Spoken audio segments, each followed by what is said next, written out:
Vamos a orar.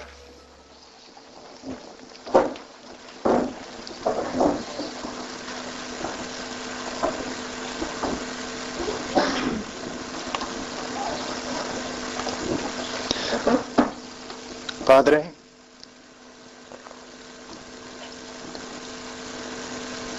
te doy gracias por todo lo que has hecho en mi vida. Te doy gracias, Señor, por Jesús, que murió por mí.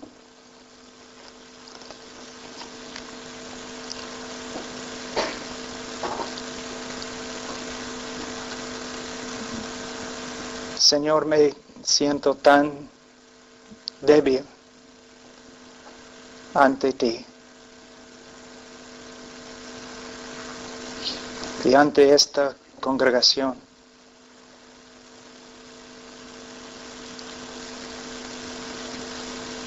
Tú sabes, Señor, que no soy un hombre fuerte, que soy muy débil. Te necesito, Señor, como siempre, y más que nunca. Todos estos años, Señor, que he caminado contigo, nunca me has fallado.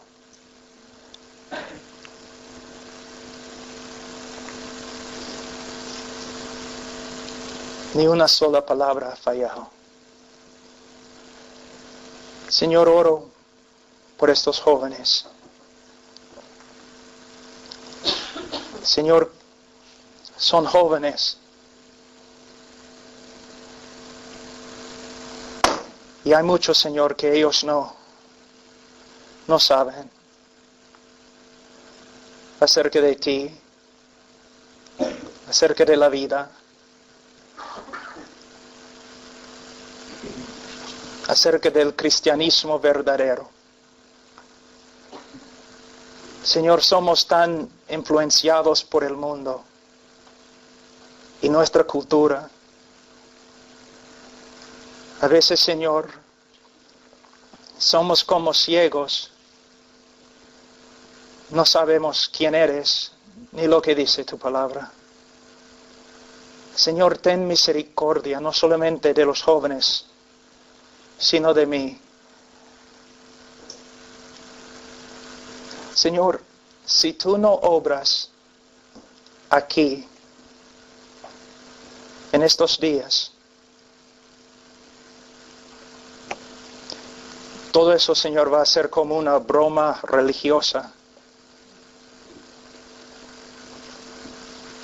Te necesitamos, Señor. Yo te necesito. Gracias, Señor, que podemos orar a ti en nuestra necesidad. Señor, yo veo en esta congregación almas, personas que van a vivir acá en la tierra un tiempo y luego se van a parar ante ti. Cada uno, Señor, va a ser juzgado por ti.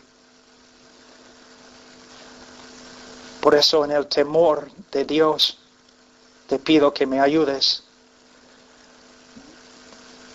Señor, yo sé que no soy elocuente, no me importa.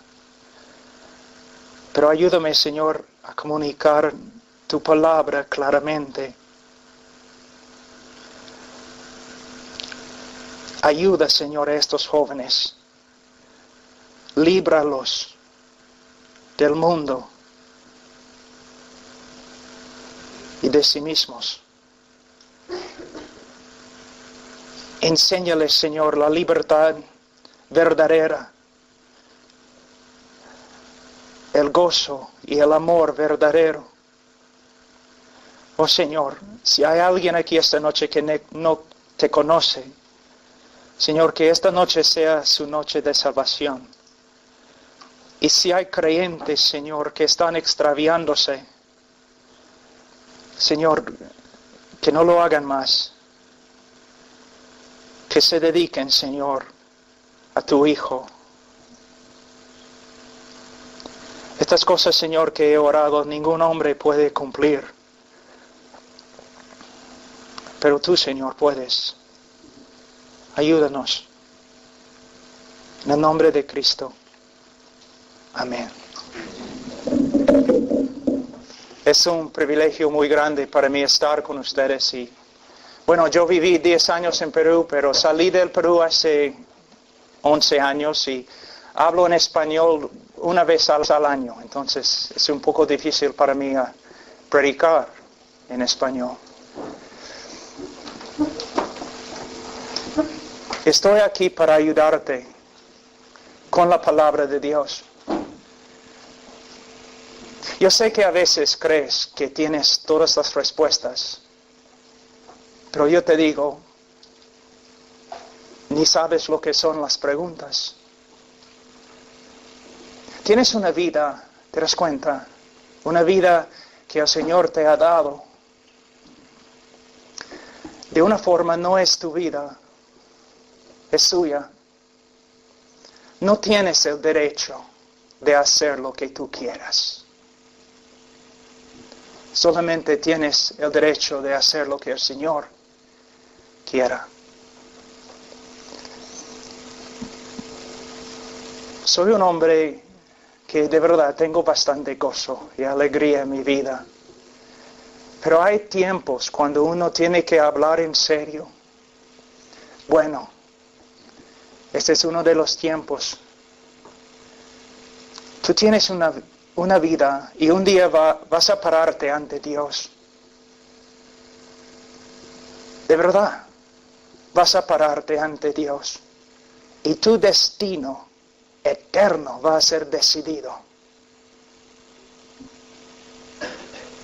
¿Cómo vas a responder a una verdad tan grande, tan terrible?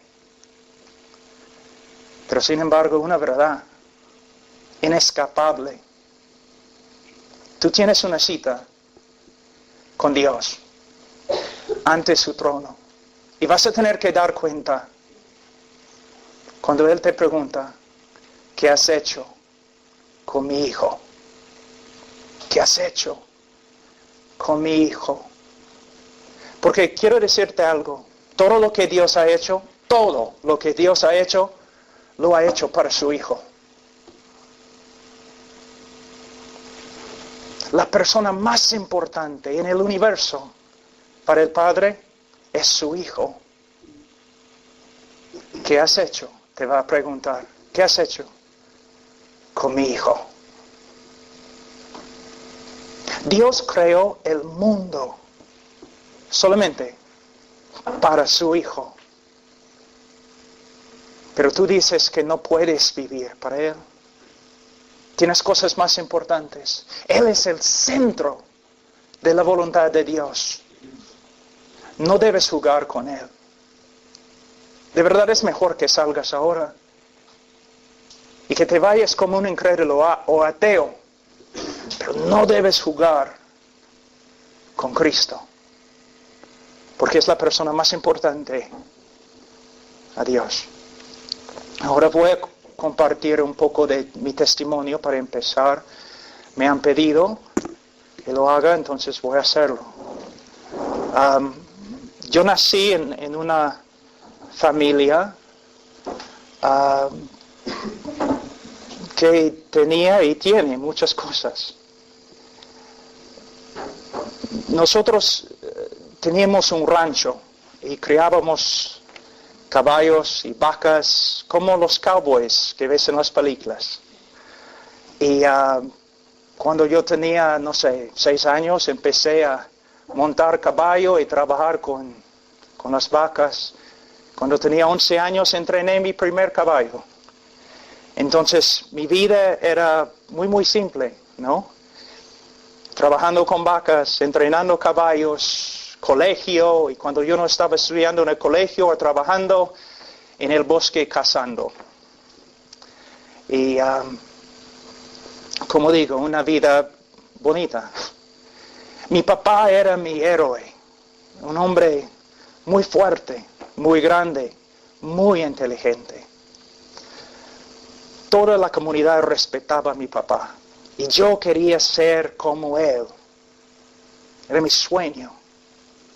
Bueno, yo empecé a practicar deportes, básquet, béisbol, otras cosas para agradar a mi papá, para ser como él. Yo estudiaba, pero fuertemente, para ser como mi papá.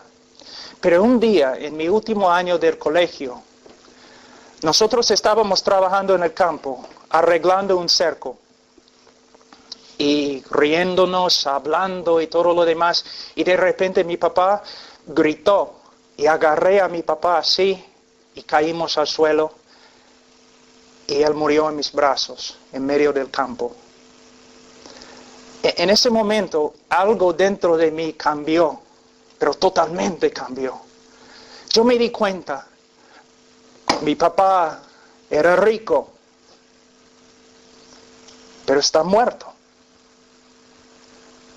Mi papá tenía el respeto de todo el pueblo, pero está muerto. Mi papá tenía fama, pero muerto. Mi papá tenía una mujer que amaba, pero está muerto. Él tenía hijos que amaba, pero está muerto. En ese día me di cuenta, no importa si vengo de una familia con dinero, no importa si tengo un futuro grande esperándome, no importa si encuentre el amor de mi vida, una mujer que puedo amar como mi papá amaba a mi mamá. No importa. Voy a morir. Mi papá era recontra fuerte. De verdad, él jugaba un béisbol profesional, ¿no? Pero en el campo, muerto, estaba débil. Ni podía levantar su dedo. Entonces, yo era capitán de mi equipo de básquet. Pero en algunos meses me botaron del equipo porque yo estaba tomando tanto. Y presidente del club de honores. Académicamente yo estudiaba bastante, pero me botaron también del club porque yo estaba tomando tanto. Después de graduarme de colegio, yo no iba a hacer nada. Pero mi entrenador me encontró en la calle un día y me retó. Y dijo, Pablo, debes ir a la universidad. Tienes que ir a la universidad. Gracias. Tienes que ir a la universidad. Entonces, ya fui a la universidad. Y decidí, bueno, voy a ser el mejor alumno que hay en la universidad. Entonces, estudié. Y sacaba buenas notas, muy buenas notas. Pero después de los exámenes siempre yo no podía recordar lo que yo había estudiado porque pasé por los exámenes borracho. Y yo sé cómo es, ¿no? Al principio empiezas a salir con tus amigos para divertirte, tomar, discotecas y otras cosas. Pero al final yo andaba solo. Yo no quería estar con ninguna persona. Cuando iba a un bar, una taberna, solamente para sentarme allí y tomar. 21 años. Un día un profesor me dijo, Pablo, mira, has hecho bien en la universidad, pero necesitas ir a otra universidad, un reto más fuerte. Entonces fui a la Universidad de Texas y empecé a estudiar de nuevo, pensando quizás mi vida va a cambiar. Yo quería ser un abogado en el campo petrolero. Entonces, Texas. Y de nuevo empecé a estudiar y tomar. Y aunque probablemente no puedes creerlo, en esa época también yo era pesista. Yo levantaba pesa 3 horas cada día, tomando esteroides, todo. Y ahora mi cuerpo está totalmente roto. Mis carreras han sido reemplazados. Tengo más fierro dentro de mí que tu carro tiene. Y vivo en lo que se llama dolor crónico. Mi cuerpo está, pero roto. Pero un día yo estaba como a la 1 de la mañana en mi departamento y simplemente pensando. Y yo tenía un montón de pastillas, pero esteroides, que no pueden matarte si tomas todo. Pero mirando los esteroides y diciendo, me gustaría morir. La palabra que siempre decía, repitiendo, miserable, miserable, soy miserable. Tengo todo. Un carro nuevo, el mejor carro, ropa bonita, chicas, todo, pero estoy muriendo. Dentro de mí hay un vacío. Joven, mira, si tú quieres tener dinero, yo puedo decirte, por experiencia, no te va a llenar. ¿Tú quieres tener carros finos? ¿Sí? No te va a llenar. ¿Ropa? Está bien. Es tela y no más. Y como a la 1 de la mañana alguien tocó el timbre de mi departamento. Y yo abrí la puerta y había un jovencito así, de ese tamaño, ¿no? Su primer año en la universidad. Así, temblando. Y yo le pregunté, oye, ¿qué pasa? ¿Qué quieres? Y él me dijo, bueno, probablemente me vas a pegar. Yo le dije, sí, probablemente te voy a pegar. 1 de la mañana. Entonces, él me dijo, mira, yo tengo tanto miedo de ti. Pero 2 semanas ahora no puedo vivir con mí mismo. Porque Dios me está hablando. Y yo pensaba, caramba, el joven es un loquito. Dios le está hablando. Dios me está hablando y ahora tengo más temor de Dios que tengo de ti. Tengo que decirte algo. Yo pensaba, este tiene un mensaje de Dios para mí. Yo era agnóstico. Ok, está bien. Dime la palabra de Dios para mí. Y él dijo, Dios dice que tu vida es una miseria. Miserable. Miserable. Y tu vida va a ser así hasta que te arrepientas de tu pecado, de tu egoísmo, tu orgullo, y vengas a Dios por medio de la fe en el Señor Jesucristo. Y yo me quedé ahí con la boca abierta. ¿Qué? Pero hace 5 minutos yo estaba ahí en la cama diciendo, mi vida es una miseria. Pensaba, ¿él estaba escuchando? ¿Cómo es que sabía? Entonces empecé a leer la Biblia y no podía entender mucho, pero había un grupo de jóvenes en la misma universidad, en el mismo edificio donde yo tenía mi departamento, y yo noté algo acerca de ellos, que ellos eran totalmente diferentes que los demás alumnos, totalmente diferentes. Y yo pensaba, ¿por qué? Ahora, una buena lección aquí. En Europa, los Estados Unidos también, en España, no sé, los cristianos tienen una idea que para ser relevantes al mundo tenemos que ser como el mundo. No. Yo vi un grupo de jóvenes que eran distintos en su manera de caminar, su manera de vivir, su manera de vestirse, todo.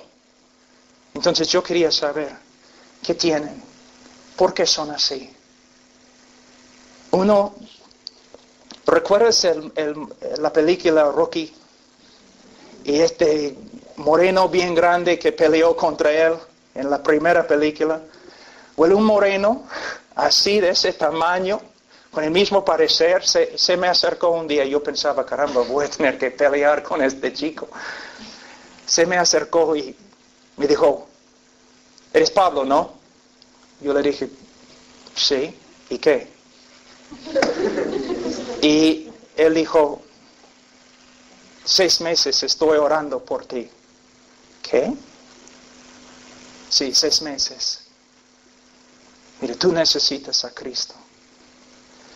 Y jóvenes como él comenzaron a visitarme allí en mi departamento contándome acerca de Cristo, Cristo, Cristo, todo lo que Cristo había hecho por mí.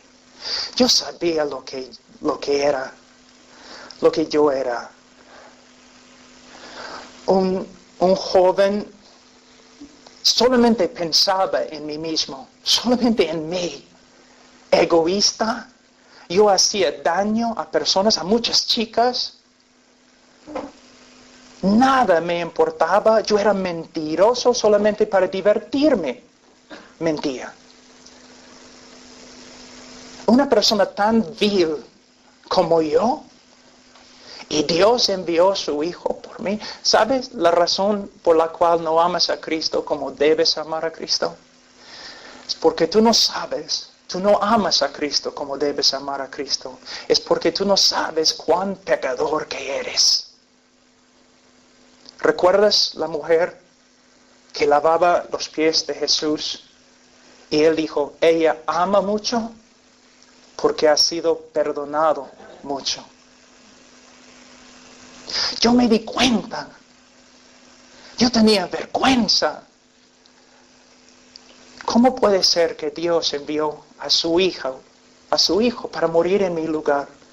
Bueno, un día yo estaba en la biblioteca de la universidad haciendo copias de algunos mapas para una clase en geología. Y mis amigos estaban allí, todos. Y una chica se me acercó y me dijo, oye Pablo, voy a tener una fiesta mañana en la noche. ¿Vas a venir? Yo le dije, no voy. ¿Y por qué? Y de verdad, ni estaba pensando en Cristo ni nada. Y no sabía lo que yo había dicho hasta que vi la reacción de mis amigos. Pero cuando ella dijo, ¿por qué? Yo le dije, bueno, porque soy discípulo de Cristo y le voy a seguir con toda mi vida. Y mis amigos me miraron así. ¿Pablo? En ese momento me di cuenta lo que yo había dicho. Y yo dije, es cierto, voy a salir este momento y voy a empezar a seguir a Cristo. Él me salvó. Yo ni sabía lo que había pasado. Corrí a mi departamento buscando a los chicos. Oye, chicos, cristianos, díganme, ¿qué me ha pasado? Soy una persona diferente, me siento limpio. Por la primera vez en mi vida, limpio de todo lo malo que he hecho, limpio. Y tengo un gozo que no puedo contener en mi corazón. ¿Qué es eso? Y un joven me dijo, te has renacido. ¿Qué es eso? ¿Qué significa? Pero otra cosa, yo, como dije, yo era un mentiroso. Una persona tan egoísta. Y después de salvarme, el Señor empezó a obrar en mi vida. Algunas cosas cambiaron así, pero otras cosas no. Pero yo noté una diferencia bien grande. Antes yo podía pecar sin dolor en mi corazón, sin ofender mi conciencia. Pero después de recibir a Cristo, todo había cambiado. Sí, yo pecaba, pero cuando yo pecaba no podía vivir con mí mismo. Tenía que dejar a un lado el pecado y confesar mi pecado y levantarme de nuevo para seguir a Cristo. Es como si Él hubiera tomado control absoluto de mi vida.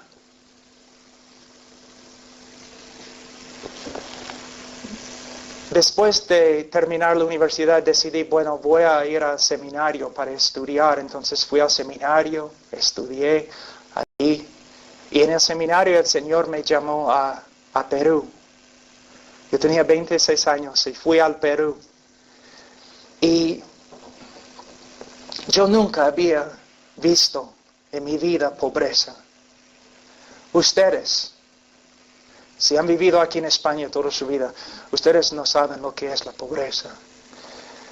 Fui al Perú en medio de su guerra civil con el Sendero Luminoso. Gente muriendo por todos lados. Drogadicción por todos lados. Inmoralidad por todos lados. Pero había cristianos ahí. Pobres. A veces teníamos que pararnos 2-3 horas en una cola para recibir una bolsa de arroz. Porque ni podías comprar arroz o leche. Pero a través de ver a Cristo en la vida de esas personas tan humildes, el Señor comenzó de nuevo a cambiarme, a mostrarme. Mira, tú dices que tienes Cristo en tu corazón, muéstramelo por medio de tu vida. Tú dices que Cristo te ha rescatado con su muerte, con su sangre, entonces ¿qué vas a hacer? ¿Vas a vivir tu vida siguiendo el mundo? ¿Siguiendo Hollywood?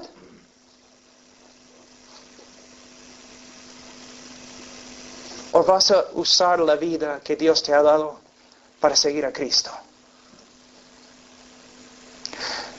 Si vives como un mundano y dices que eres un mundano, está bien. Está bien. Por lo menos tienes integridad. Pero si dices que eres creyente y actúas como un mundano, es mejor no decir que eres creyente.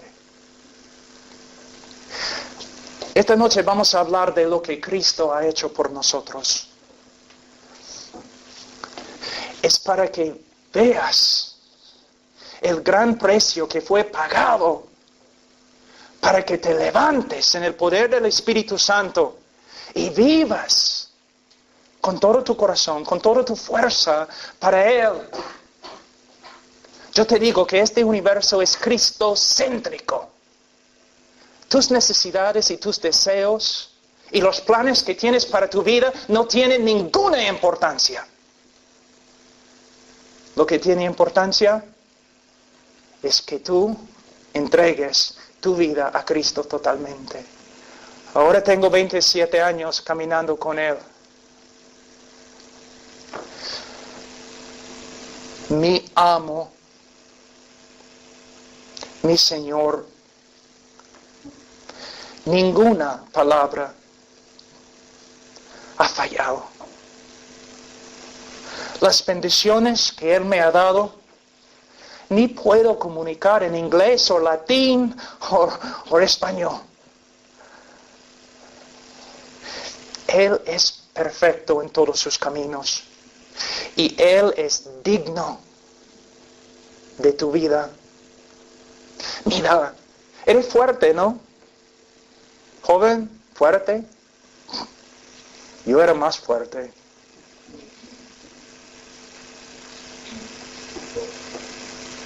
Un día vas a ser tan débil que otras personas van a tener que ayudarte para que puedas ir al baño.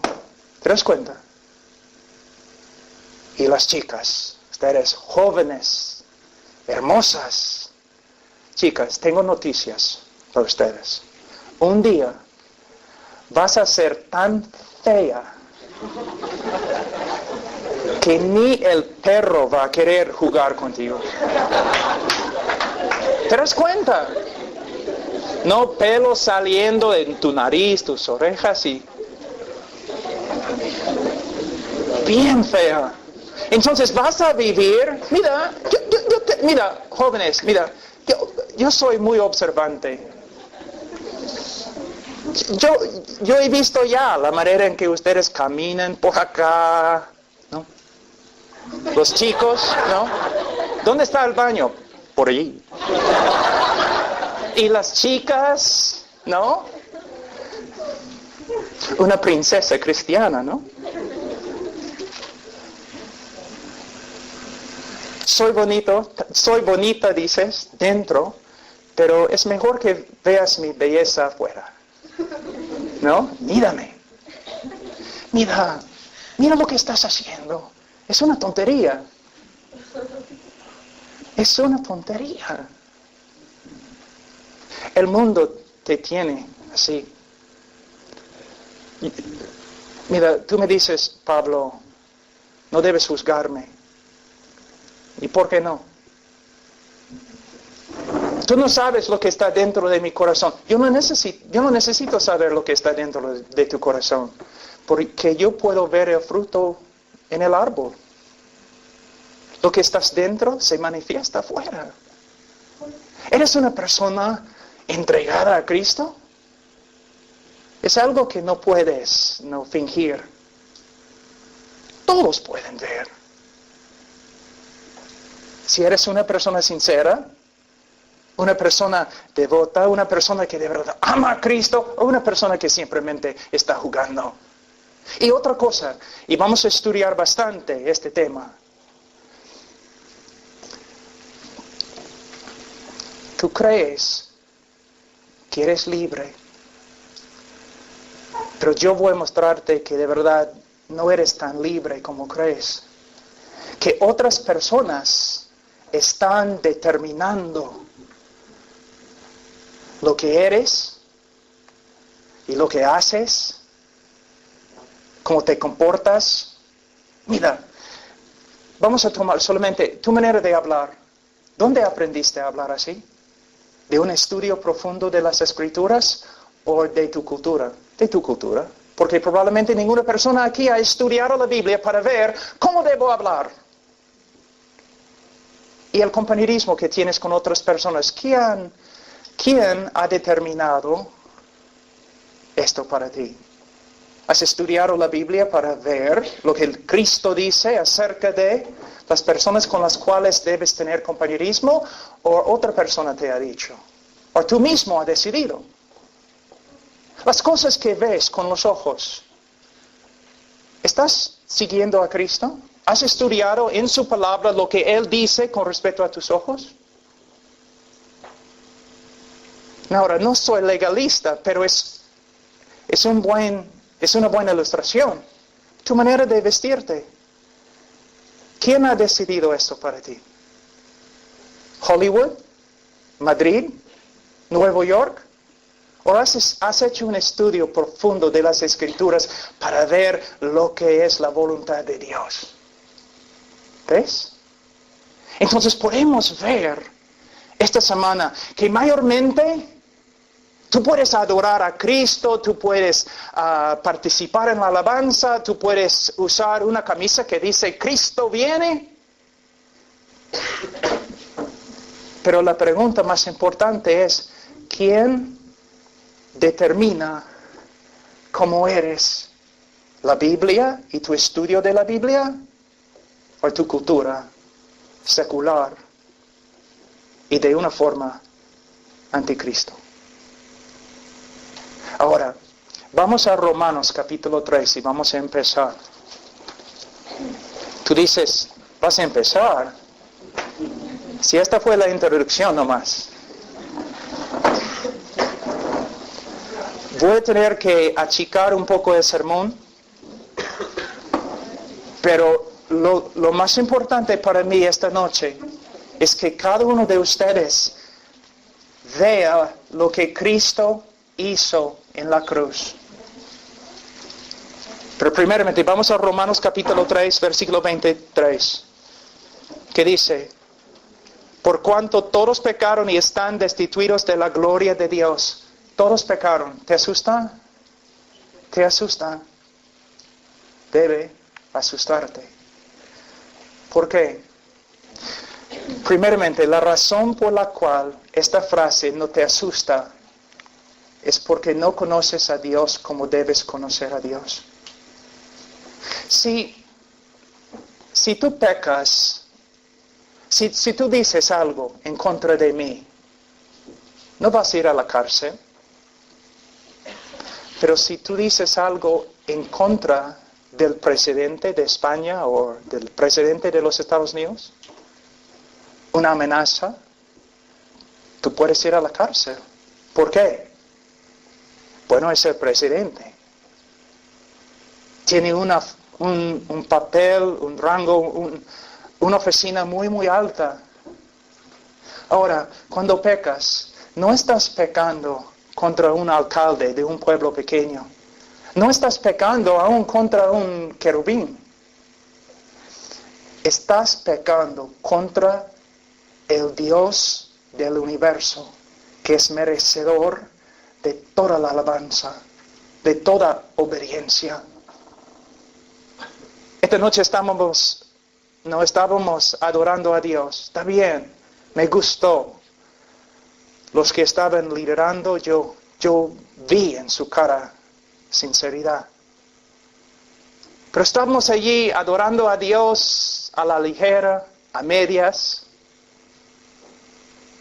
¿Te das cuenta cuando el profeta Isaías vio a Jehová en Isaías 6, cayó como un hombre muerto y pronunció una maldición sobre sí mismo en hebreo? Básicamente diciendo que Dios, mátame. No soy merecedor de estar en tu presencia. Él notó inmediatamente, viendo la santidad de Dios, él notó inmediatamente su propio pecado y su necesidad de gracia. A veces nosotros nos acercamos a Dios a la ligera, ¿no? Como si no fuera gran cosa. Tengo una pregunta. ¿Puedes decir que tú tienes el temor de Jehová, que es el principio de la sabiduría? Que temes a Jehová. ¿Te das cuenta? El Espíritu Santo en este momento, Él puede entrar en este cuarto y infundir dentro de ti un temor tan grande. Ojalá que lo haga, para que veas que Dios no puedes jugar con Él. En la alabanza, no debes entrar en un cuarto y alguien dice, vamos a alabar, ya, vamos. No, es Dios. ¿Ves, joven? Estás jugando con los diamantes de Dios. Estás acercando a Dios a la ligera, como si Él fuera tu abuelo o algo. Es Dios. Y nosotros hemos pecado contra Él. Imagínate, Dios mandó a las estrellas que se pongan en el espacio, y todas las estrellas le obedecieron. Él mandó a las montañas que se levantan y se levantaron. Las valles que se bajaron y se bajaron. Pero Él dijo al mar, puedes venir hasta acá y no más. Y el mar le obedeció, le adoró. Y Jehová dice a ti, ven. Y tú dices, no. Entonces en el día de juicio, toda la creación va a testificar contra ti por tu desobediencia. Porque no podías ver quién es Dios y cuán grave es nuestro pecado. Ahora, ¿qué dice la Biblia acerca del pecado del hombre? Bueno, vamos a Génesis un ratito. Génesis capítulo 6. Les voy a mostrar algo muy importante. Génesis 6, versículo 5.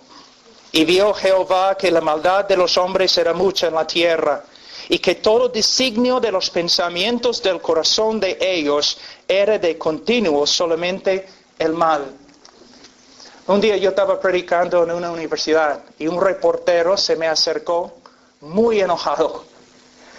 Y él dijo, el hombre no es tan pecador como tú dices. Entonces yo le dije, ya está bien. ¿Quieres tomar un examen? ¿Puedo darte algunas preguntas? ¿Puedes contestar? Y él me dijo, sí, ya. Te voy a dar la misma pregunta. En este momento, si yo pudiera sacar tu corazón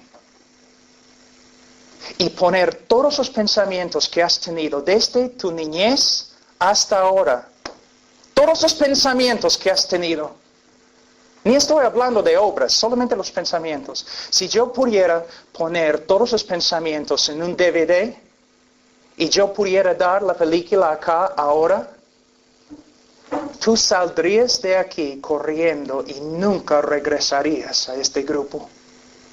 Porque tú has pensado cosas tan feas, tan viles, que ni puedes compartirlos con tus mejores amigos. Tú sabes que es verdad. Es verdad. Si solamente yo supiera lo que ustedes ya han pensado de mí, tendrían vergüenza. ¿Y este? ¿Quién cree que es? O como en Latinoamérica, este gringo viene predicándonos ¿qué? Mira, tu propia experiencia testifica contra ti. ¿No te das cuenta que lo que la Biblia dice es verdad? Si tu mejor amigo supiera los pensamientos que has tenido contra él, él dejaría de ser tu mejor amigo. Lo que la Biblia testifica acerca de nosotros es verdad. Y mira en Génesis capítulo 8, 21. Génesis 8, 21.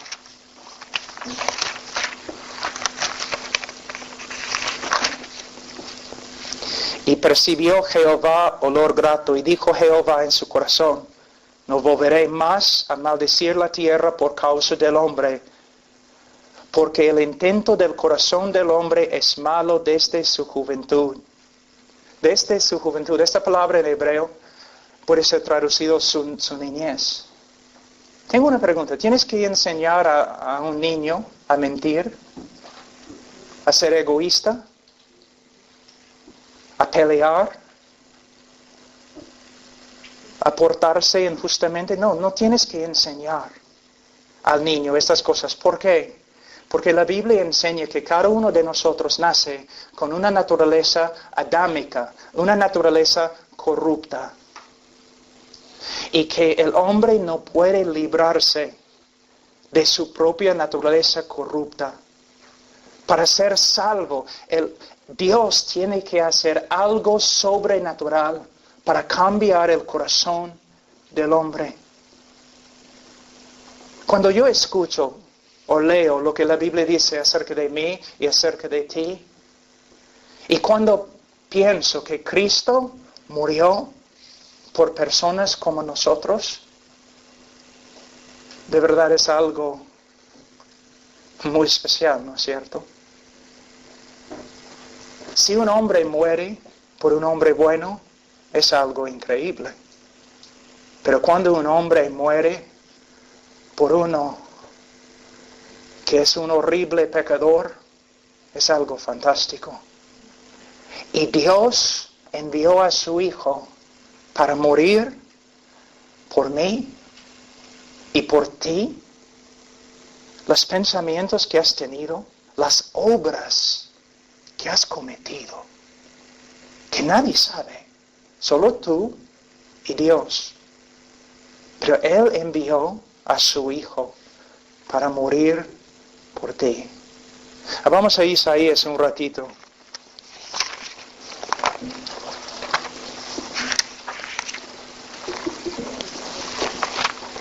...64...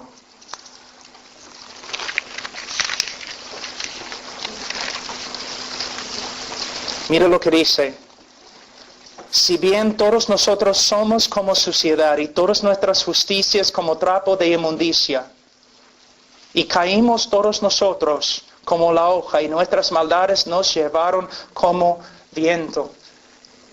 Esta es la situación del hombre sin la gracia de Dios. Si Dios simplemente te hubiera dejado en tu pecado, tú serías así.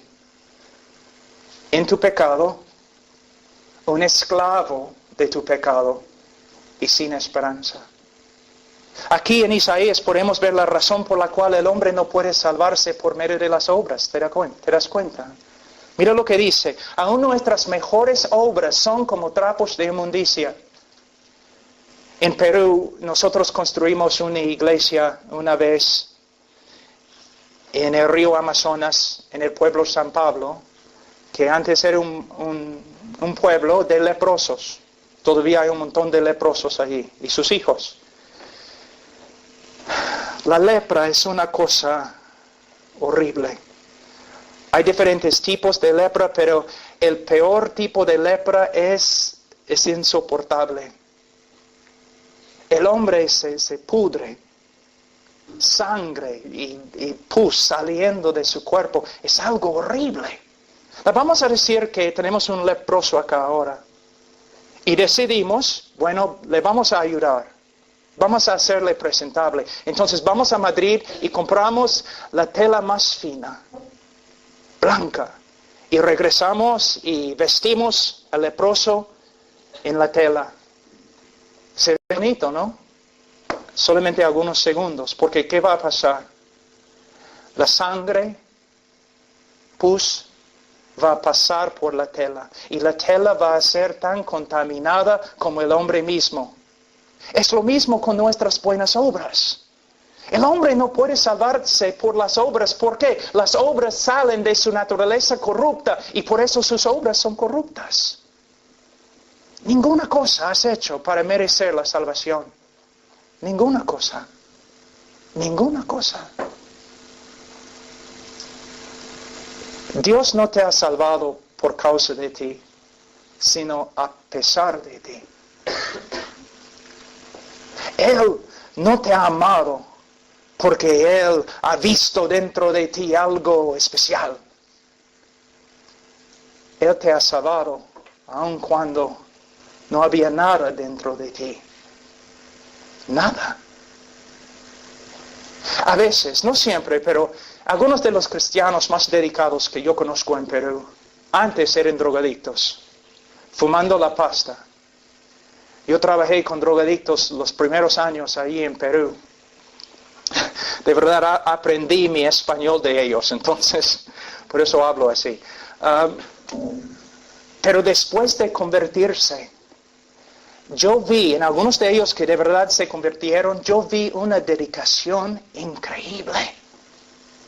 Un amigo mío que se llama Paco Laos, que hasta el día de hoy sirviendo a Cristo. Él siempre, cuando estábamos caminando en la selva y en las montañas, los Andes, cuando estábamos sufriendo, viviendo en carpas y los mosquitos no comiéndonos, él siempre decía, pero Pablo, yo puedo soportarlo. ¿Por qué, Paco? Porque yo recuerdo lo que yo era.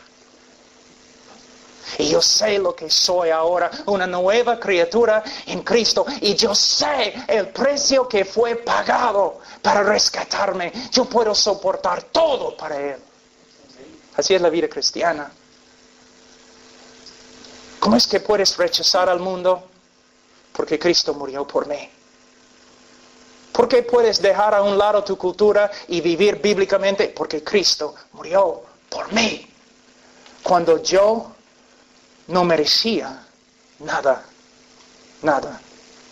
Ahora vamos a volver a Romanos 3. Mira lo que la Biblia dice en versículo 10. Como está escrito, no hay justo ni aun uno. La justicia en las Escrituras se refiere a nuestra conformidad al estándar de Dios, a las normas de Dios. Nuestra conformidad a la ley de Dios. Pero la Biblia dice que nosotros no nos hemos conformado a la ley de Dios. No somos justos.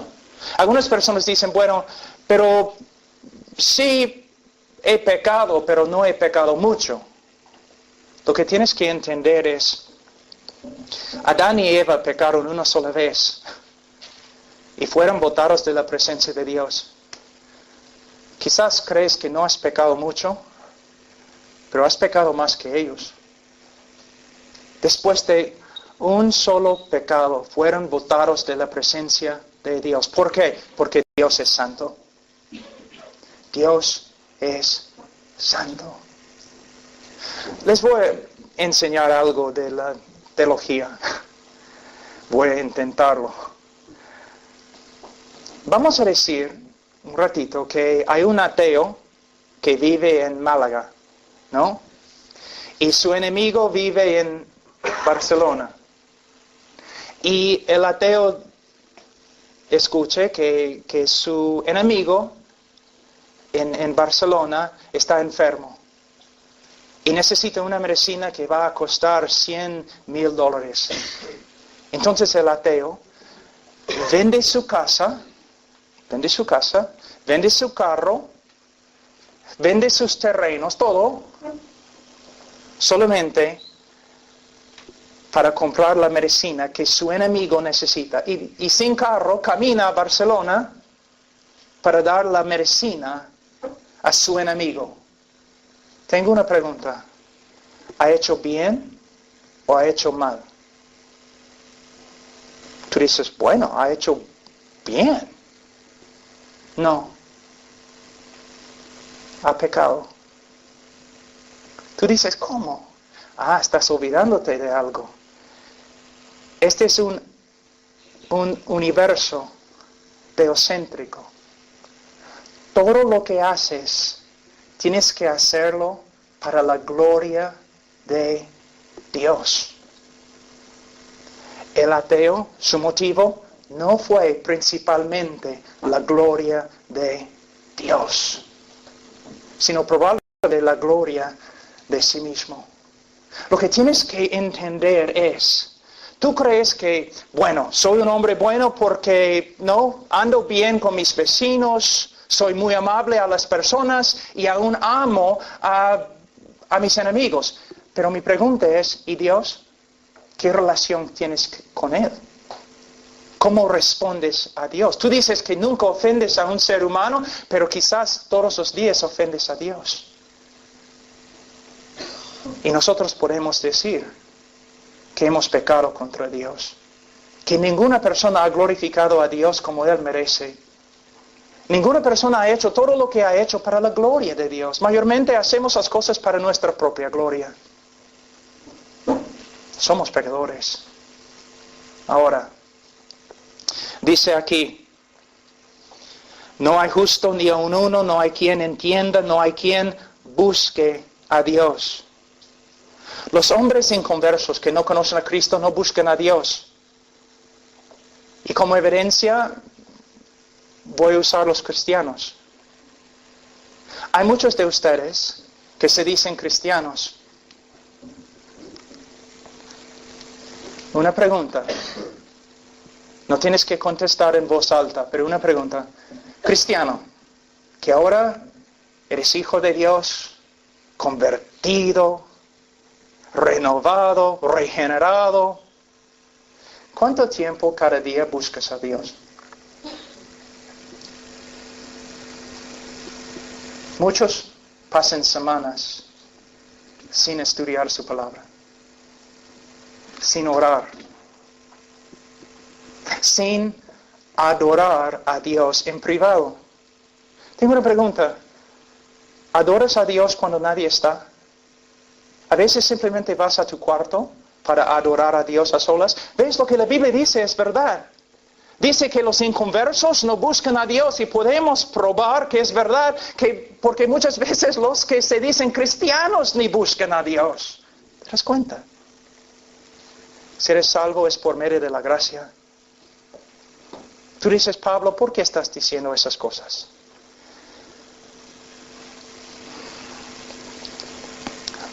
Para que ames a Cristo. Para que veas lo que ha hecho por ti.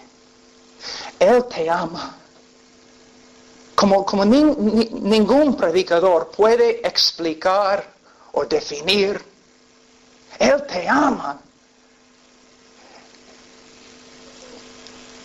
Y el amor de Dios, el amor de Cristo, se magnifica cuando vemos su amor a través de lo que somos.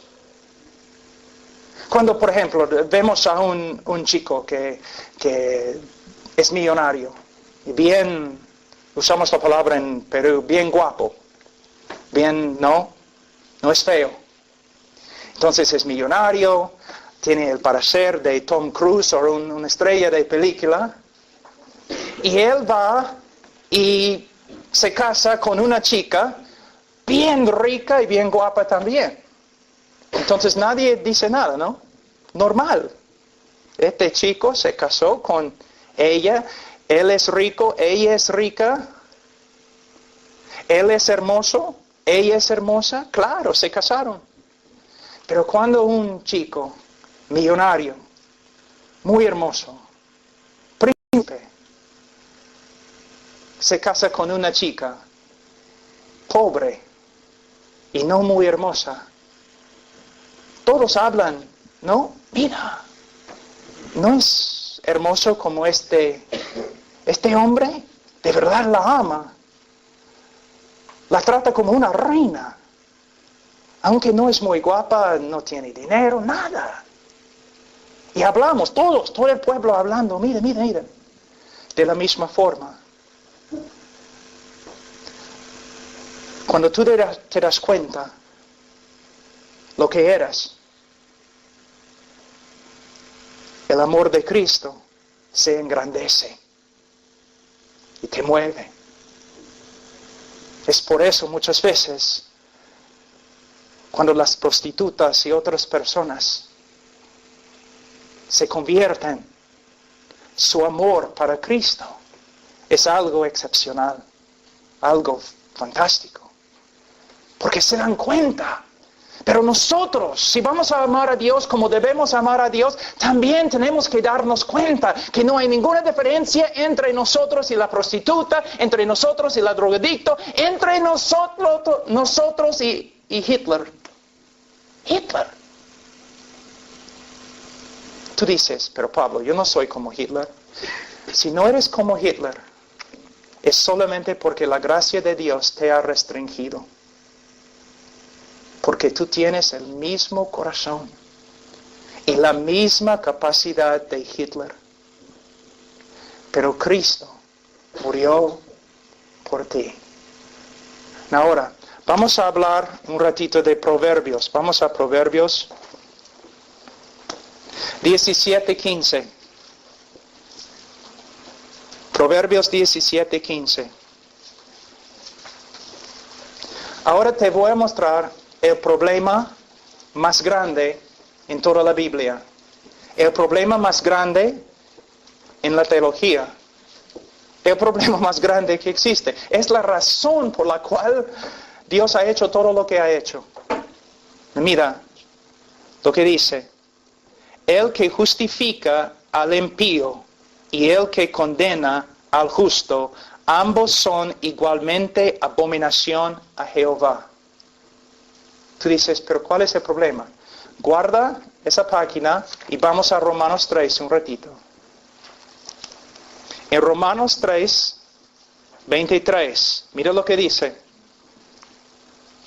Por cuanto todos pecaron y están destituidos de la gloria de Dios, 24, siendo que justificados gratuitamente por su gracia. ¿La gracia de quién? La gracia de Dios. Entonces, ¿qué está diciendo en este texto? Que aunque éramos pecadores, Dios nos justificó. Ahora, ¿qué significa justificar? En el griego es un término legal o forense. El momento que una persona confía en el Señor Jesucristo, Dios le justifica. ¿Qué significa?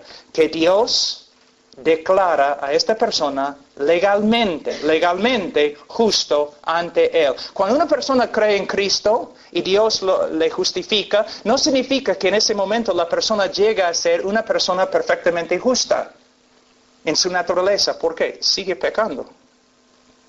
Significa que el momento que una persona cree en Cristo, Dios legalmente declara a esta persona recto ante Él. Justo ante Él. Entonces Dios justifica a los pecadores. Pero de nuevo, Proverbios 17. Hemos dicho que Dios justifica al impío, ¿no es cierto? Es lo que hemos dicho en Romanos 3. Dios justifica al pecador. Él justifica al impío. Pero 17:15 de Proverbios dice, el que justifica al impío es abominación a Jehová. ¿Ves el problema? El problema más grande en la teología, escúchame, porque muchos de ustedes nunca han escuchado esta verdad. Aunque están en una iglesia evangélica todas sus vidas, nunca han escuchado.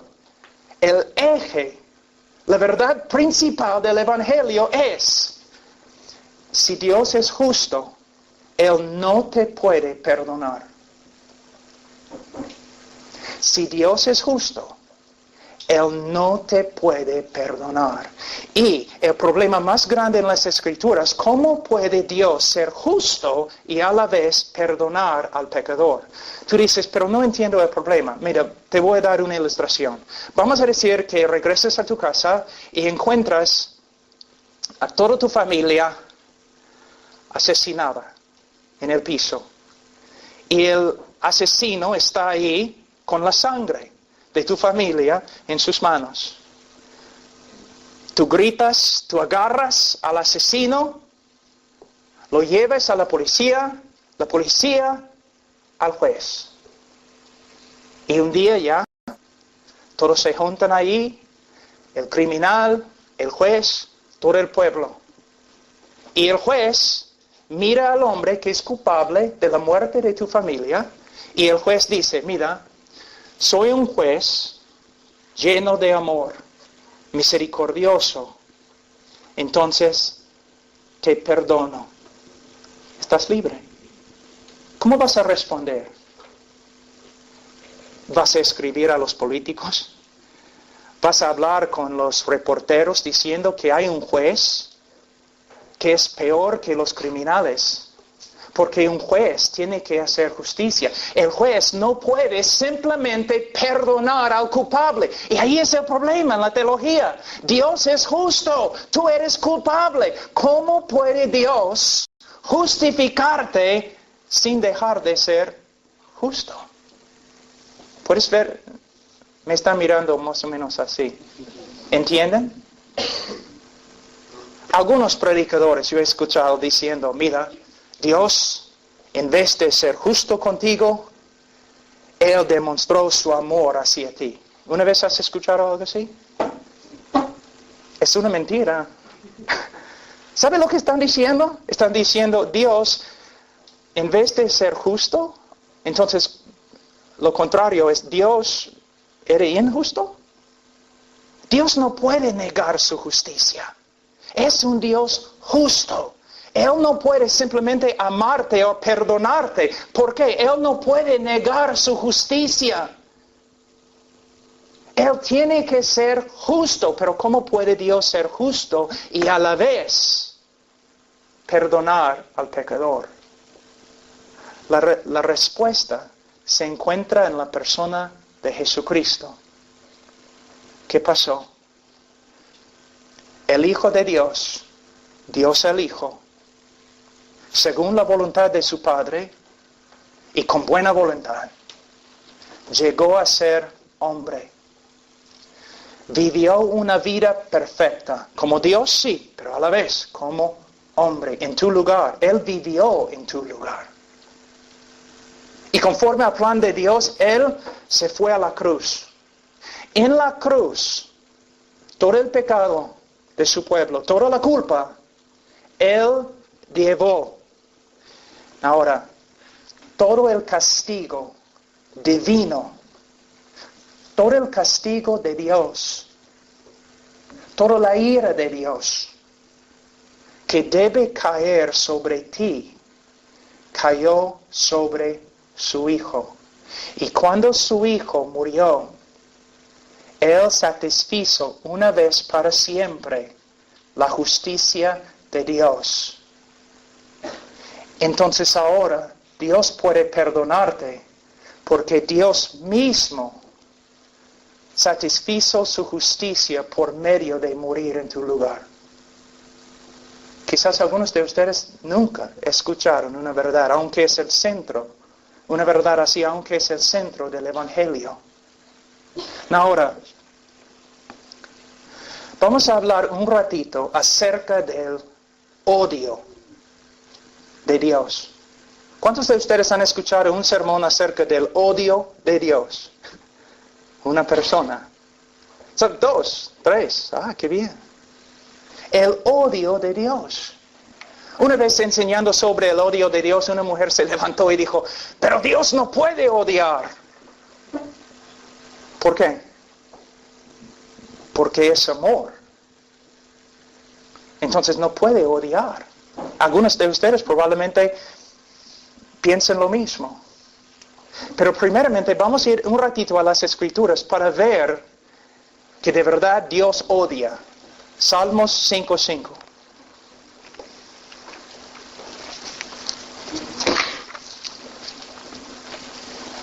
¿Una vez has escuchado Dios odia el pecado, pero ama al pecador? ¿Una vez has escuchado una frase así? Dios odia el pecado, pero ama al pecador. Pues vamos a ver. Salmos 5:5. Los insensatos no estarán delante de tus ojos. Hablando de Dios, dice, aborreces a todos los que hacen iniquidad. ¿Qué significa hacer iniquidad? Pecar. ¿Cuántos de ustedes han hecho iniquidad? Levanten la mano. Entonces, ¿qué dice este texto? Tú dices, pero Pablo, Juan 3:16. Sí, Juan 3:16 está en la Biblia. Es una verdad muy linda. Pero Salmos 5:5 también está en la Biblia. No puedes evitar los textos difíciles. Entonces, Pablo, ¿qué significa? Significa que de verdad Dios ama. Dios ama. Y en su amor, Él restringe su enojo. Sí, enojo. Contra el pecado y contra el pecador. Él restringe su aborrecimiento contra lo malo. En su amor, Él restringe el juicio. Y en su amor, Él ha actuado para salvar al pecador por medio de la muerte de su Hijo. Pero si rechazas al Hijo, si no vienes al Hijo, entonces solamente te queda el odio y el aborrecimiento de Dios. Dios es un Dios justo. Y Él odia la maldad. En amor, Él restringe su juicio. Él envía a su Hijo. Y Él espera y espera con paciencia al pecador. Pero un día, si el pecador ignora el amor de Dios y dice, no me importa, un día solamente espera al pecador la ira de Dios, que es un resultado de su justicia, de su odio, de su aborrecimiento, de su enojo contra la maldad. Es cierto. Ahora, a veces un alumno o una persona se levanta y dice, pero no es justo hablar del odio de Dios o del aborrecimiento de Dios o el enojo de Dios. ¿Cómo puede ser que Dios aborrece? Bueno, primeramente se encuentra en las Escrituras. Pero segunda, hay otra cosa que tienes que entender. A veces en las noticias en Estados Unidos, supongo también aquí en España, sale una noticia horrible. Vamos a decir que un hombre ha secuestrado a una niña y ella está en su sótano 5 años como su esclavo. Cuando escuchas algo así, ¿cómo reaccionas? ¿Neutral? ¿No te importa? No. ¿Qué dices? No es justo, este hombre debe pagar. Te enojas. Cuando escuchas acerca del Holocausto, la matanza de 6 millones de judíos, ¿es algo que no te importa? No, cuando escuchas algo así, te enojas. La justicia no debe ser. Cuando escuchas acerca de la esclavitud de los africanos en los Estados Unidos, ¿cómo respondes? Con indignación, ¿no es cierto? Tú tienes el derecho de expresar tu indignación, pero el Dios del universo no. Escúchenme, jóvenes. La ira de Dios viene. ¿Han leído el libro de Apocalipsis? El infierno espera. ¿De dónde viene el infierno? ¿Tú crees que el infierno fue creado por el diablo? No fue creado para el diablo, pero Dios creó al infierno. ¿Y qué es el infierno? La ira de Dios. Algunos dicen, mira, el cielo es el cielo porque Dios está ahí, y el infierno es el infierno porque Dios no está ahí. No es verdad, no es lo que las Escrituras enseñan. El infierno es el infierno porque sí, Dios está ahí. Su perfecta justicia. Entonces, cuando el creyente mira la cara de Dios, una hermosura, un amor que no se puede comunicar, cuando ve la cara de Dios. En el infierno, cuando el pecador levanta sus ojos y mira la cara de Dios, él ve algo terrible. Y la justicia perfecta de Dios. Un ratito, vamos simplemente a Hebreos, un ratito. Capítulo 10, versículo 26. La Biblia dice, Hebreos 10, 26, y es la Biblia, porque si pecaremos voluntariamente después de haber recibido el conocimiento de la verdad, ya no queda más sacrificio por los pecados, sino una horrenda expectación de juicio y de hervor, de fuego que ha de devorar a los adversarios. El que viola la ley de Moisés por el testimonio de 2 o de 3 testigos muere irremisiblemente. ¿Cuánto mayor castigo pensáis que merecerá el que pisoteare al Hijo de Dios y tuviera por inmunda la sangre del pacto en la cual fue santificado e hiciera afrenta al Espíritu de gracia? Pues conocemos al que dijo, mía es la venganza, yo daré el pago, dice el Señor. Y otra vez el Señor juzgará a su pueblo. El autor de Hebreos está escribiendo a algunos judíos que están pensando en dejar la fe cristiana. Ellos están ahí pensando, bueno, el templo no es el judaísmo no es tan diferente que el cristianismo, y podemos volver al templo, y el escritor de Hebreos está diciendo, no. Ustedes ya tienen el conocimiento de Cristo. Y si dejan a Cristo, si dejan de esperar en Él, no queda más sacrificio. Cristo es el único sacrificio, pero lo que te espera es la ira de Dios. Lo que estoy tratando de decirles es como el arca de Noé. Había un solo bote. No 2, no 3, no 4, un solo bote. Y la gente se reía y se burlaba de Noé todos los días, pero cuando la lluvia al final vino, no había salvación. Un solo bote. De la misma forma, hay un solo Salvador y es Cristo Jesús.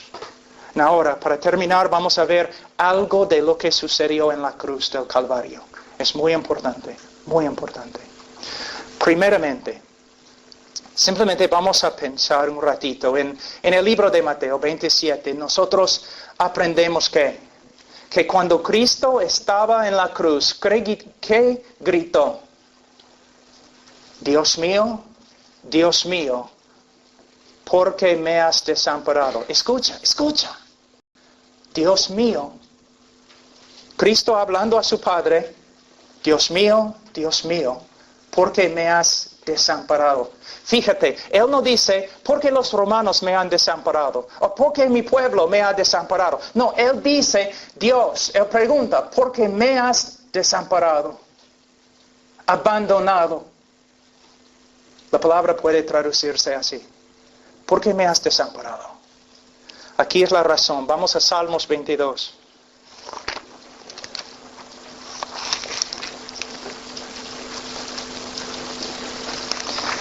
Versículo 1. Escucha lo que dice.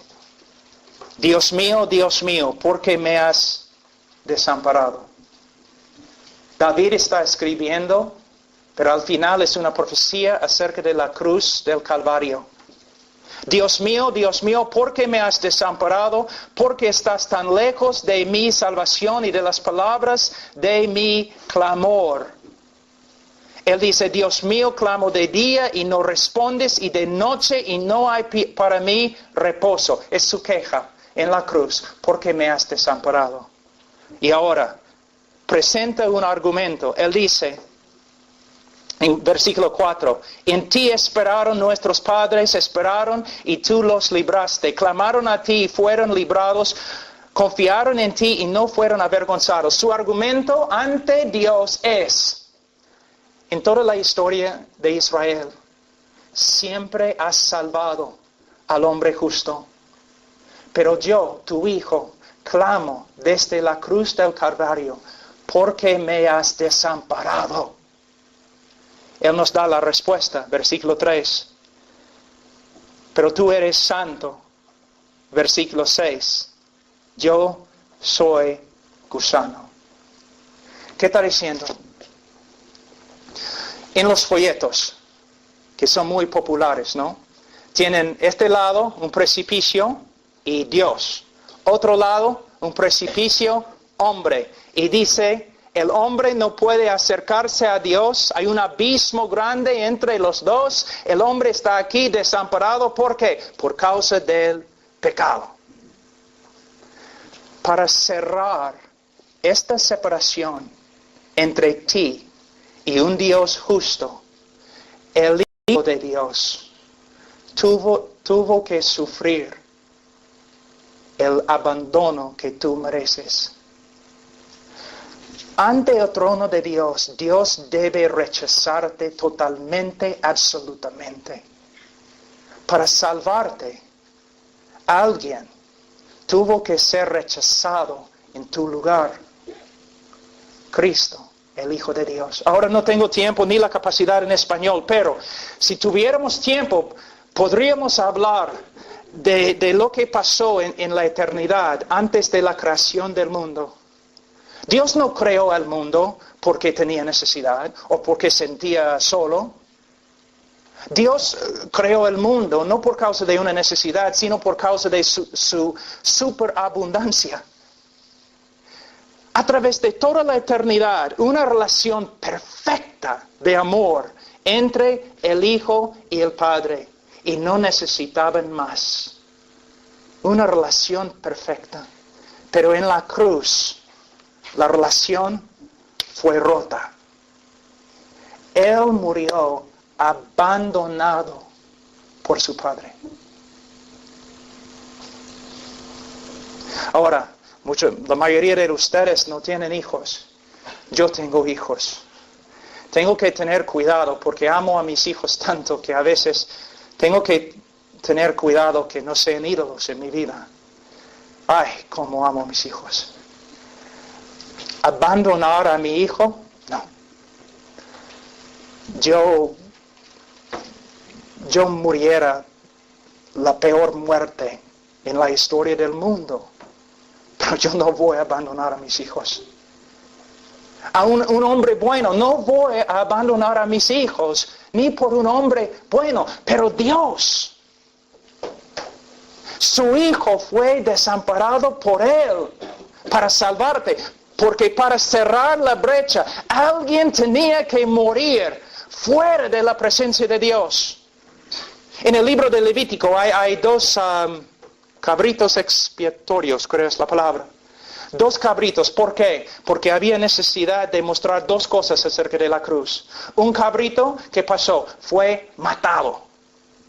Cristo murió en nuestro lugar. El otro, los ancianos pusieron sus manos sobre su cabeza, simbólicamente poniendo su pecado, el pecado del pueblo, sobre este animal, y luego el animal fue suelto al desierto para vagar ahí, fuera del pueblo de Dios, fuera de las paredes de Jerusalén, fuera de su presencia favorable, para morir a solas. Cristo murió a solas, fuera de la presencia favorable de Dios. Y no solo esto, Dios, su Padre, lo aplastó. Toda la ira, todo el odio de Dios, de un Dios justo contra tu pecado, Cristo sufrió en tu lugar. ¿Recuerdan ustedes en Getsemaní? ¿Qué oró Cristo 3 veces? Padre, que esta copa, que pase. 3 veces oró. ¿Qué estaba dentro de la copa? ¿Una vez has pensado? Yo he escuchado interpretaciones bien raras, ¿no? Que la copa representaba lo que Satanás iba a hacer a Cristo en la cruz. Que la copa representaba el látigo y los clavos y la cruz romana. No. Mira, Cristo, el capitán de nuestra salvación, está en Getsemaní con tanta angustia que está sudando sangre. Angustia. ¿Tú de verdad crees que Él tenía miedo de la cruz? Porque después de la muerte de Cristo y la resurrección de Cristo, los primeros 3 siglos después de su resurrección, miles y miles y miles de cristianos murieron sobre cruces, cubiertos de brea y encendidos para proveer luz para las ciudades, las calles de Roma. Y la historia nos dice que los cristianos, muchos de ellos, llevaron sus cruces cantando con gozo. ¿Y vas a decirme que el capitán de su salvación se va a esconder en Getsemaní? No, él no tenía miedo de una cruz romana, ni un látigo, ni los clavos. ¿Qué estaba dentro de la copa? Solamente tienes que estudiar el libro de Salmos o los profetas. Si resumo todo lo que ellos enseñaron, es como la copa representaba la ira de Dios, la furia de Dios, el enojo, la venganza de Dios contra nuestra maldad.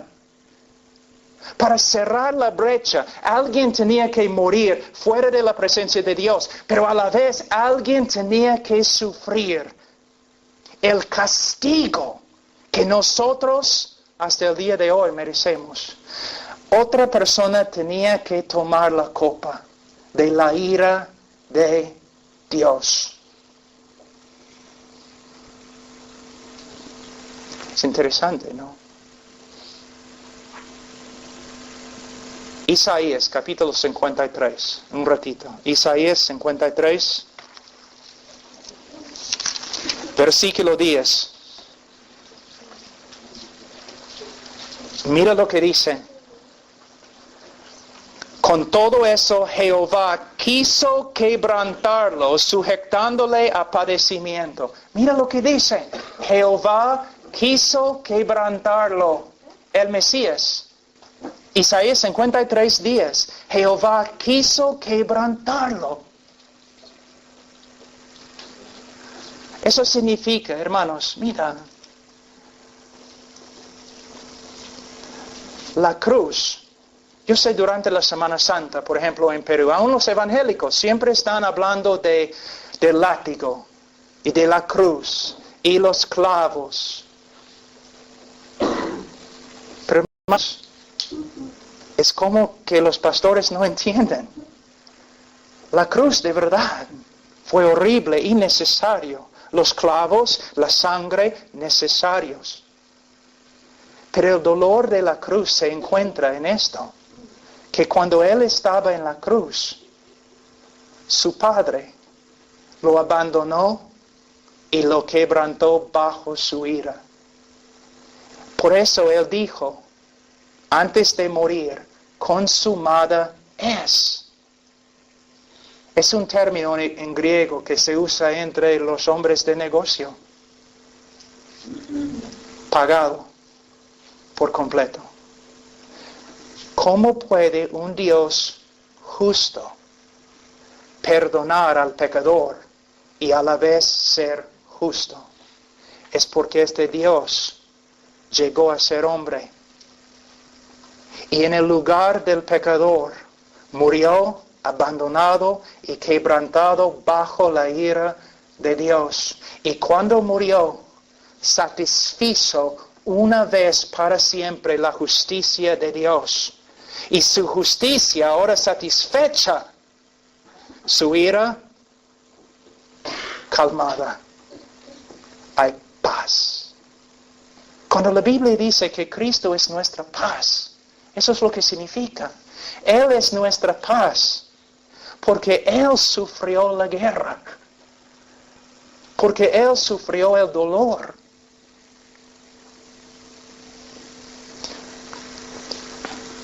Una vez un viejo que se llamaba Abraham, Dios le dijo, Abraham, lleva a tu hijo. Mira lo que dice, lleva a tu hijo, tu único hijo, el hijo que amas, llévalo a la montaña, sacrifícalo. Entonces el hombre, obedeciendo la voluntad de Dios, ató a su hijo allí en el altar, agarró el cuchillo, sometió a la voluntad de Dios y iba a matar a su hijo. Pero antes de matar a su hijo, Dios le llamó y dijo, no, Abraham, ahora sé que me temes. Mira, hay un cordero. Y tú dices, ay, gloria a Dios. No, es una buena final, ¿no? A la historia. Pero no fue la parte final de la historia. Fue la intermisión, nada más. Porque miles de años después, el Hijo de Dios está atado sobre un altar. Y Dios agarra un cuchillo y pone su mano sobre su propio Hijo y lo mata. Alguien tiene que morir bajo la ira de un Dios justo, la ira que tú mereces.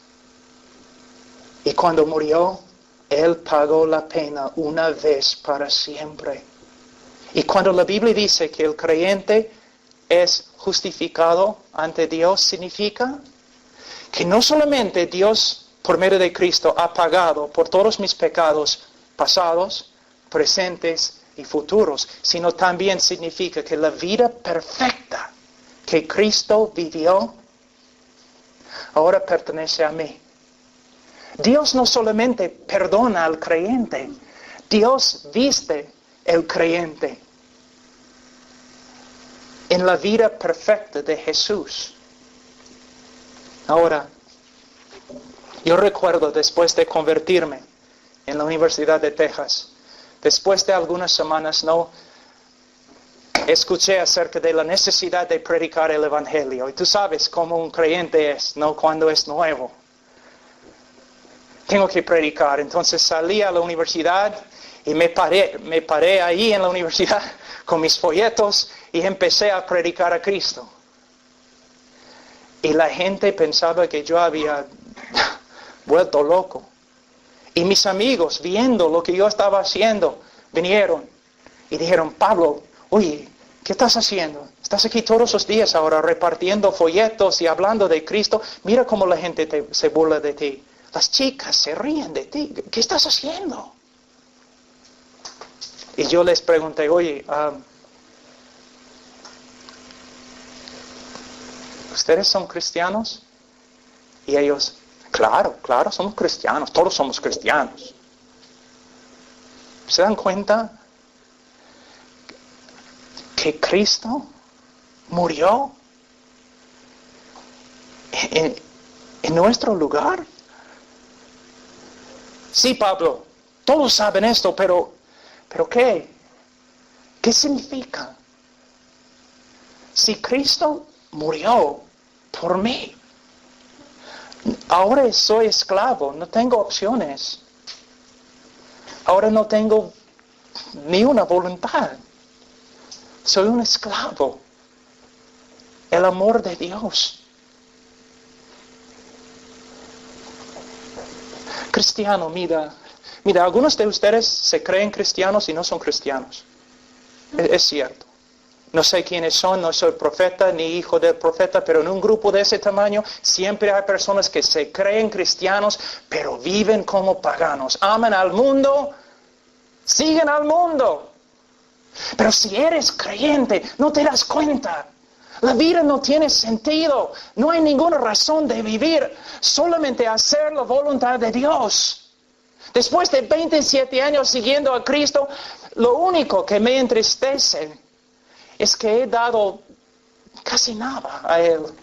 Si pudiera vivir de nuevo, yo daría más. Ustedes son jóvenes. Y muchos de ustedes están viviendo para el mundo, viendo el mundo, siguiendo el mundo, actuando como el mundo. Aun cuando estoy predicando acerca de Cristo, ustedes están allí riéndose.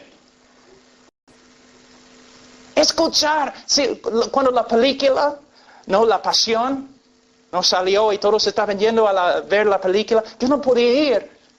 No es porque es una mala película, yo no podía ir. ¿Cómo voy a ver? El que murió por mí, ¿cómo voy a verlo en una pantalla? ¿Por qué? Porque es una realidad, de verdad murió por mí.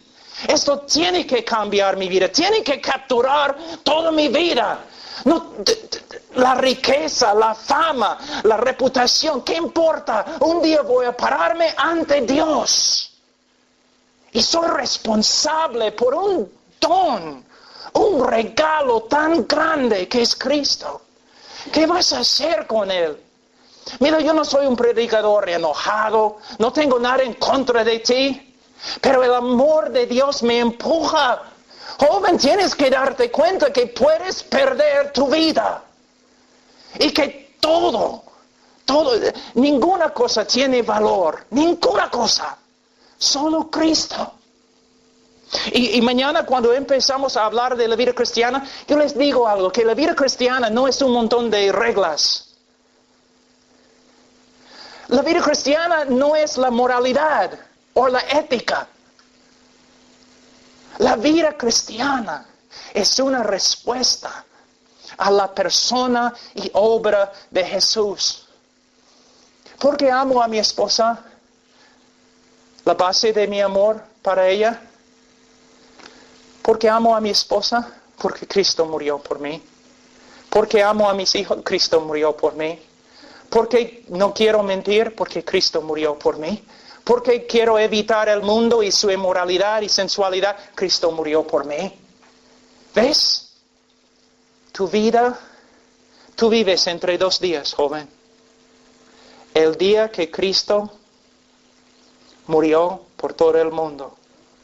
El día cuando todo el mundo se va a parar ante Cristo y ser juzgado. 2 días. ¿No te das cuenta? Para algunos de ustedes quizás el cristianismo es solamente algo que han recibido de sus padres. Y quizás su cristiano es algo que ellos recibieron de tus abuelos. Quizás nunca has visto un cristianismo auténtico. Pero el cristianismo auténtico es una entrega total a Él y a su voluntad. ¿Qué me importa lo que piense el mundo? ¿Qué me importa su manera de vivir? ¿Qué me importa su opinión? ¿Qué me importa? Lo único que importa es que Cristo murió por nosotros. Cristo murió por nosotros. La más terrible muerte que ha sucedido en el mundo, en la historia. Cristo murió por nosotros. Después de entregarme a Cristo para predicar, era una lucha muy grande. ¿Por qué? Un día tuve que ir a una boda de un primo. Subí al avión, volé de Texas a Detroit, Michigan. Cuando llegué, su limusina es la palabra, un carro bien grande, una de sus limusinas, ¿no? Llegó a recogerme. Y fuimos a un lago donde tenía la fiesta, los botes y todo lo demás. Y yo estaba allí con toda mi familia, viendo la riqueza, así. Y pensando, sí, tengo que tomar una decisión. ¿Me quedo aquí con la posibilidad de todo esto? ¿O sigo a Cristo? Y empecé a llorar. La lucha era tan grande y salí y entré en un garaje, ahí donde guardaban sus carros. Y estaba allí llorando, Señor, tú llamas, yo tengo que tomar, mi vida depende de lo que hago ahora.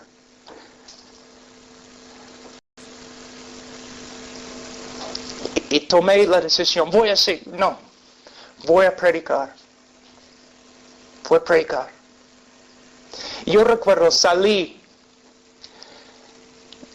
del garaje y había un hombre allí sentado, un anciano muy poderoso y un poco borracho. Y él me dijo, oye, joven, ven. Y yo me acerqué y él dijo, ¿ves ese hombre que está parado ahí al lado del lago? Sí, es un hombre importante. Pero si yo le digo ahora mismo, salta, él va a saltar. Yo tengo todo, joven, tengo todo. Poder, dinero, fama, todo lo que quiero. Y mi vida es una pesadilla. No sé lo que vas a hacer. Pero solamente puedo decirte que tengo todo y no tengo nada. Ese hombre tiene más que todos ustedes juntos. Y ustedes no van a tener tanto como él. Y él testifica, no tiene ningún valor. La juventud, la belleza, el dinero, ninguna de esas cosas tiene valor. Seguir a Cristo. Seguir a Cristo. Yo les ruego que sigan a Cristo. Que dejan las tonterías de esta vida y que sigan a Cristo. Vamos a orar. Padre, he dicho muchas cosas. Ayuda, Señor, a los jóvenes, a los líderes, a los consejeros. Que lo que estoy diciendo, Señor, no es algo extremo, porque tú eres merecedor de todo lo que somos. No soy fanático. Simplemente, Señor, este es el cristianismo auténtico. Ayuda a los jóvenes a ver la tontería que es este mundo, para que sigan a Cristo, que Cristo llegue a ser la persona, la cosa más hermosa. Oh Señor, ayúdales. Abre los ojos de los ciegos, Señor. Conmueve el corazón de los muertos. Y Señor, de este grupo, que salga de este grupo, Señor, cristianos de verdad, cristianos dispuestos a sacrificar todo, cristianos que van a decir no al mundo y sí al Señor y al reino de Dios. Oh Señor, obra en el nombre de Cristo Jesús. Amén.